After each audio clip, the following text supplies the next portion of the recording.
You should learn from your mistakes. Now that's a statement which I imagine everyone has heard before and agrees with. Advice that sounds so simple and makes so much sense that you would have thought everyone would follow it. And at a subconscious level we all do. That's how we grow up and that's how we develop. Take my daughter as an example. She used to shut doors in such a peculiar way that she would regularly trap her fingers in the door. We kept explaining to her where she was going wrong, but she still continued to do the same thing. Until eventually she started shutting the door in a safer way. But she didn't consciously learn how to do it from our advice. Without her even realising, her subconscious mind worked out that shutting the door in that particular way often resulted in pain. So it worked out a way to protect her and found a new way to shut the door. And all these normal subconscious tasks that we do every day, we have learned from our mistakes without too much of a conscious effort from us at all. So on the whole, that works really well. We make mistakes, it hurts, or we get told off, and we learn not to make that mistake again. Or we see someone else make a mistake and get hurt or get told off, and we learn through them.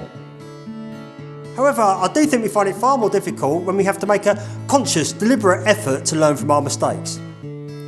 And I believe there are 4 common types of reactions people have when they make a mistake, either at work or in their business or in their relationship or with money or with parenting or with their health. And the 4 reactions are these. Reaction 1, they refuse to even accept they've made a mistake, just refuse to take any responsibility at all for what went wrong. It was either someone else's fault or the government's fault or the weather's fault or the economy's fault. Or even if they do admit that they did make the mistake, it was because it was someone else's fault for making the mistake last week or for putting them under pressure or for giving them no choice. The second reaction is people who accept they made the mistake, but they never actually know what the mistakes were. I mean, they will hold their hands up, they know they've done wrong, and they will even apologise to anyone that may have been affected by the mistakes. But they never know, not with any clarity, what mistakes they actually did make. And the third type of reaction is they do know what mistakes were made, but they just didn't learn from them. And these people, they were so close. They admitted to making a mistake, they knew what the mistakes were, but they just lacked the confidence or maybe the motivation to learn how to do things differently. And finally, reaction number 4.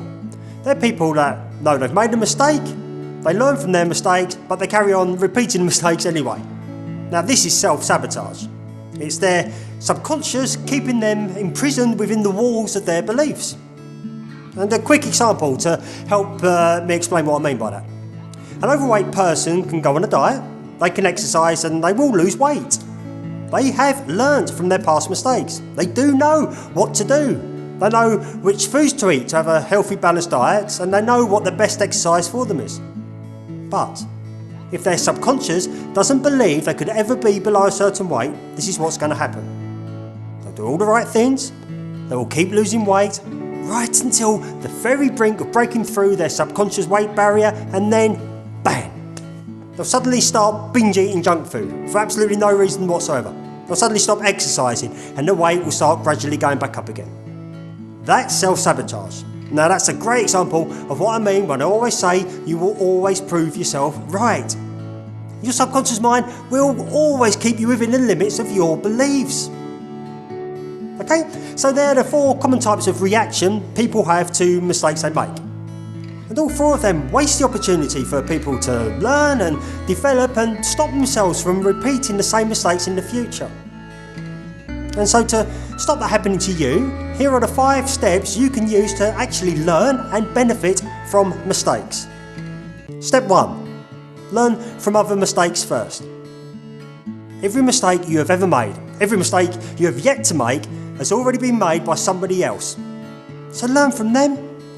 Because the best time to learn from mistakes is before you actually have them, not after. And there's just so much information available on how you can do anything you can possibly think of. There really is no excuse for not spending some time learning from others. Learn from people who have already tried and failed and tried again and then succeeded in whatever it is you're trying to achieve. Become that child again, where you're instinctively watching your mates do something new to see if they make a mistake or if they get a rollicking. because if they did, you know you're not going to repeat their actions. Okay? Step number 2, take full responsibility. So step 1 will reduce the amount and maybe the severity of your mistakes, but you're still going to make them. And when you do, take full responsibility for them. And I know this because this was my biggest failure. The moment anything went wrong, within a split second, my first thought was, whose fault was that then? Who can I blame for this? Never, not in a million years could it ever possibly be my mistake. So of course, I never took responsibility. Now, if I thought I wasn't responsible, it couldn't have been me who made a mistake. And because I never made a mistake, there was nothing for me to learn. And then I used to wonder why the same things kept going wrong for me. It is your life. Take responsibility for it. If you do not take responsibility, you're not giving yourself the permission to work out what mistakes you made, and so you're denying yourself the opportunity to learn and to benefit from them. You know, if your relationships keep failing, take responsibility and look at yourself. You will be making mistakes. Even if your only mistake is you keep choosing the wrong type of partner. Don't keep blaming the other person, concentrate on your own faults first. If you're terrible with money, take responsibility. You will be making mistakes. You cannot keep blaming bad luck or the economy or the government. You know, this is another one. I used to smoke, and this used to make me laugh even then. And it's when people would say something similar to this. I've got bronchitis again. Yeah, I blame the cigarettes. Not my responsibility. Nothing to do with me and my 100 billion brain cells choosing to smoke. Oh no, it's the cigarettes' fault. But look, in all seriousness, when my company failed in 2008, I could have blamed the credit crunch. I could have blamed our customers going out of business and owing us money. But I didn't. I took responsibility. It was my fault. Everyone knew the recession was coming. I should have been prepared. My business should have been recession-proof. But out of that, because I took the responsibility, I discovered what all my mistakes were. And once I knew those, I could go out and educate myself and learn how to do things differently to ensure it would never happen again. Okay, step 3. Clarify what mistakes you made. Because realising you made a mistake but then just saying, yeah, I know, I mucked up, well, that's not going to help you much. You've got to understand fully the mistakes you made because you can only learn from the mistakes that you know about. And I would suggest to unearth your mistakes, you should write a full story of what happened onto paper, as if you was writing a book. You know, what your aims were, what the results were, and what happened to get those results. You may also find it useful to write it in the third person. For example, you could imagine you're a detective trying to get to the bottom of what went wrong. Now, personally, I found that I gain a whole new perspective as soon as I take myself out of the situation and write about it as an unbiased observer. And this thorough examination will extract the truth, and that's going to be so powerful for you. Because, you know, most people cannot learn from their mistakes because they never actually realise what mistakes they were making in the first place. Okay, next step, step 4, learn from your mistakes. So far you have accepted responsibility, you know exactly what mistakes you made, and so the next logical step is to actually learn from them. And here are a few tips to help you do just that. Number 1, search for authors or bloggers or experts who have made the same mistakes as you in the past, but who are now successful. And find out what they did and just model them. 2, often, with the benefit of hindsight, it's actually obvious how we could have avoided many of the mistakes we make. So, to help you understand and remember the lessons learned, it's a good idea to write just a small report out detailing the mistakes you made. But write the report as an expert, as if you was teaching others how to avoid the mistakes you made. And your report should answer what you was trying to achieve. If you had your time again, what would you have done differently?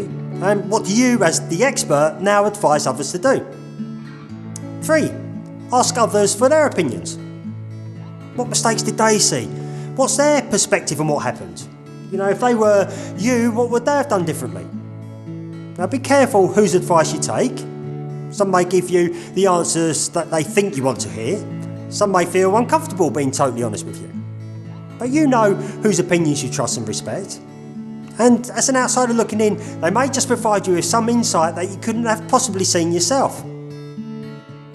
Okay, final step, step 5. Check your mistakes against your beliefs. You can accept responsibility, you can have absolute clarity on the mistakes that you made, and you can learn how you should do things differently next time. However, if your beliefs do not match what you're trying to achieve, you will continue to make mistakes. You will continue to fail. And I'll use my business failure again as an example. So my business failed and I had a long list of mistakes I'd made, ranging from a lack of daily management of staff, through to poor marketing, right up to a deeply flawed business model in the first place. Now there was all important business strategies and ideas that I needed to learn and understand, which I did. But I also realised my beliefs were wrong. I didn't consciously realise it at the time, but I didn't actually believe I was capable enough of managing above a certain number of staff. I didn't believe I was creative enough to devise successful marketing campaigns. I didn't think I was intelligent enough to build cash flow forecasts. And I didn't think I was good enough to build or run a business above a certain size.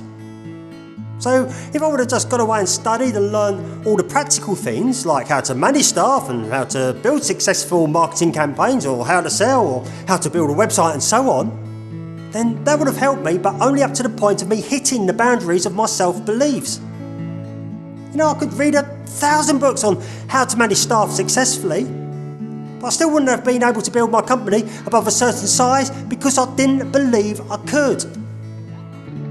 So I went away and I learned both the practical how-to stuff and I learned all about myself. I began to understand my beliefs, trace back where they come from, and begun to change them. Or here's another way of looking at it. You know, you could read every piece of literature in the world on skydiving. You could watch countless hours and hours on the art of skydiving. You could spend years getting a degree on the subject, if there's such a thing. You could gain so much knowledge you could successfully teach others how to do it. But if your beliefs tell you that you would never jump out of a plane, then you won't. You'll never skydive. No amount of practical know-how will ever beat your beliefs. So do check to see if it's your self-limiting beliefs that's causing your mistakes. Especially if you keep making the same mistakes again and again and again, because the cause of repeated mistakes will almost certainly be self-limiting beliefs. Alright, so they are the 5 steps to help you make less mistakes in the first place and help you learn and benefit from the mistakes you do make. And remember, we all make mistakes. So when you realise you made one, don't be hard on yourself. And when you do make a mistake, don't just throw away everything you got right with it. You know, it's all too easy just to concentrate on the negative and forget about the other 90% of the decisions you got right. Our entire life should be a constant review, shouldn't it?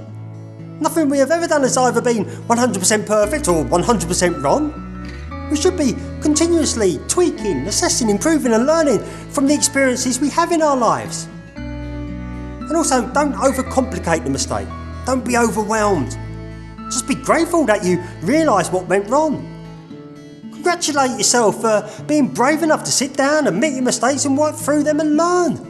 Hardly anyone in the entire world does that. Hardly anyone. And never allow the fear of making a mistake be an excuse for you not getting started. Don't let mistakes paralyse you. You've got to get going. Yes, be prepared as you possibly can. Yes, learn from other people's mistakes as much as you can. But realise, ultimately, the best education you will ever receive is through your experience. So go out and get started and do something now to get the experience. Because this week, these days, this now is going to pass anyway. So why not make this now a super now? A super now that just makes you go, wow.